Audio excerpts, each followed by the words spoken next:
Inaboso ang isang Pilipina sa Barcelona matapos umano niyang painumin ng pampakalma ang inaalagaang matanda at pagnakawan.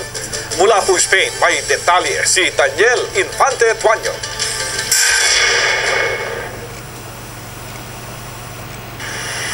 Nakapigil sa Barcelona ang Pilipinang si Marilu, dito rin na pangalan, taga Sans Barcelona, sa kasong pagkapainom niya ng benzodiazepine, isang gamot na pampakalma para nakawan ang matandang inaalagaan. 6 na buwang inalagaan ng suspect ang matanda at siya lang ang parating kasama.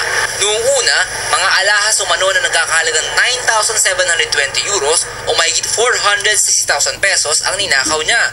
Pero ayon sa pamilya ng biktima, maraming alahas pa na aabot sa 35,000 euros o higit 1.6 million pesos ang nawawala.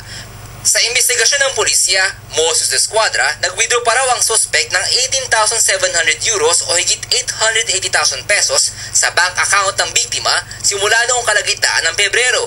Dahil sa pagdala ng kalusugan ng 85 taong gulang na biktima, nagdesisyon ng pamilya na ipasok siya sa residensya o nursing home, pero pagkailangan si Marilu pa rin na nag-aalaga. Nagsimula raw magduda ang pamilya na makita maraming withdrawal sa bank account ng matanda.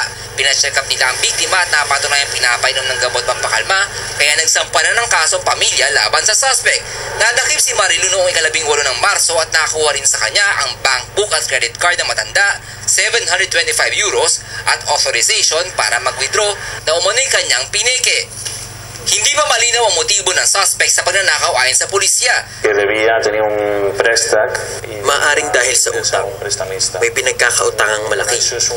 Pero kaduda-duda ang teoryang ito dahil noong nagpunta ang pulisya sa bahay niya para masusing mag-imbestiga, napag-alamang bumili pa ito ng iPhone 6 na nagkakahalaga ng 1,000 euros.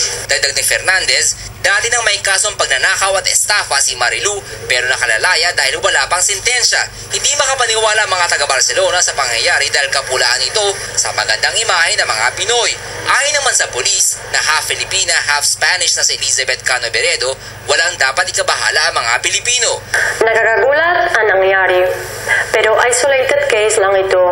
Tiwala pa rin sila sa mga Filipino. Walang namang problema sa mga Filipino kumpara sa ibang nasyonalidad.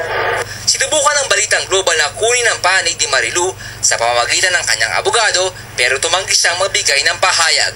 Daniel Infante Tuanyo, ABS-CBN News, Barcelona, Spain. Isang